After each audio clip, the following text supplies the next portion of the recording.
I want to try in my own way to give you some sense of the interaction between neuroscience and architecture, not to tell you what it is, but rather to open up your discussion of what it is. And so that idea of the seamless marriage of form and function, I think, is what, for me, characterizes great architecture. The main point I want to get across is that neuroscience is a subject of vast complexity with many details. But we also have some new tools in addition to this passage from the molecular to the neurochemical.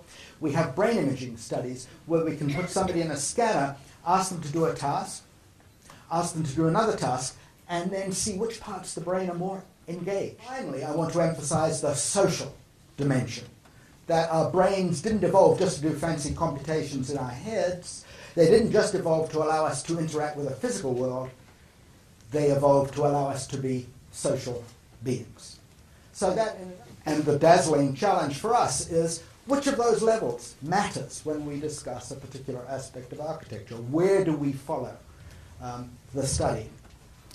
The next thing I want to do is try to decompose the way in which we might link the brain and the building, as it were.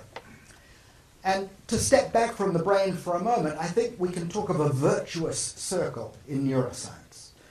Namely, that to the extent we understand how people experience buildings, so we can come up with a better design, to the extent we understand how buildings are designed, to that extent we can improve the education of new architects, the expression of new architectural ideas. Maybe we can allow buildings to become part of our interactive social community by endowing them with what I'll call an information infrastructure whose design is informed by our understanding of the brain.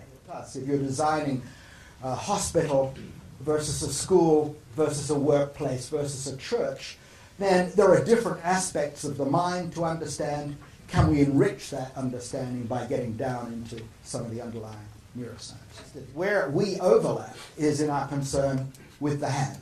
The knowledge and skills of traditional societies reside directly in the senses and muscles, in the knowing and intelligent hands, and are directly embedded and encoded in the settings and situations of life. Secondly, the hand is crucial to the evolution and manifestations of human intelligence. Thirdly, human consciousness is an embodied consciousness.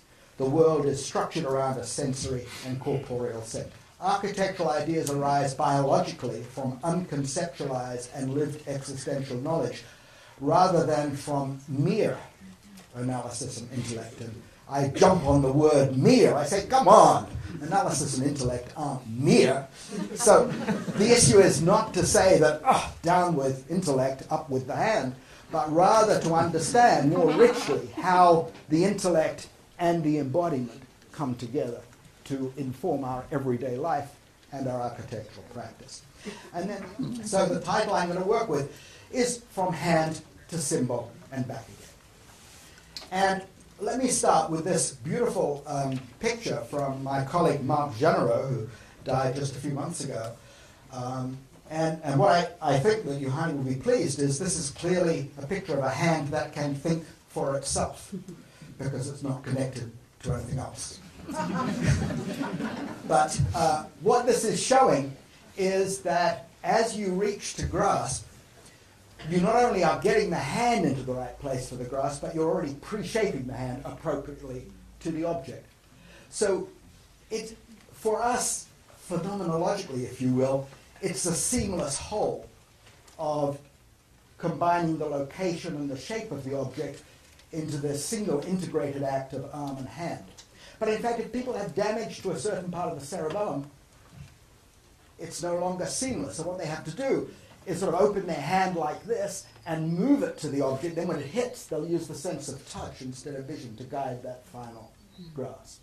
So that's going to be one of, I would say that's perhaps one of the dominant themes here. That is that if we're to benefit from neuroscience, we're going to have to take advantage of lessons from non-humans. But what is it that allows us, humans, to become architects who can face many functional challenges in many different ways?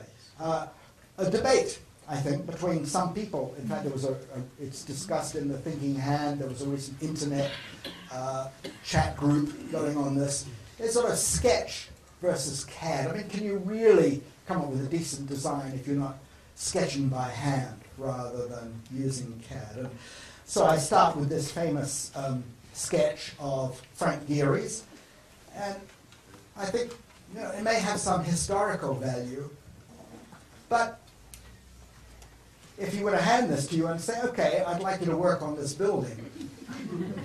So here we come quite a few stages later, and we get from a personal doodle to a medium for communication, where now we're beginning to specify enough, because architecture, after all, is a social process, both architects working with each other and with the builders and with other people, and also the architect interacting with the client in the first place and projecting into the future. How would we really probe for different people to what extent the sketch works for one and the CAD works for the other, and to what extent can we maybe come up in our design education of the optimal way, just as I do most of my writing on the computer. But every now and again it's good to take out the notepad and scribble for a while.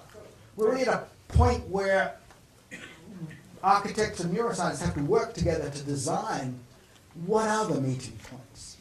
What are the new experiments in neuroscience? What are the questions that architecture can pose to the neuroscience? What are the answers that the neuroscientists can hope to offer? We can try to say, what are the different combinations that go on in the minds of children as we're trying to design a classroom? Can we plug into the neuroscience of development? Or what happens when we build a working environment? What are the different skills that we're trying to exploit? Building a home for Alzheimer's patients.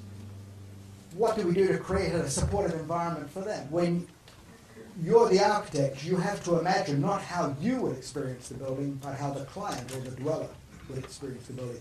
So you have to go from just, I recognize what they're doing, to building a full, as it were, a body schema of the other. Okay. At the moment, we will teach architects quite a bit about structural engineering.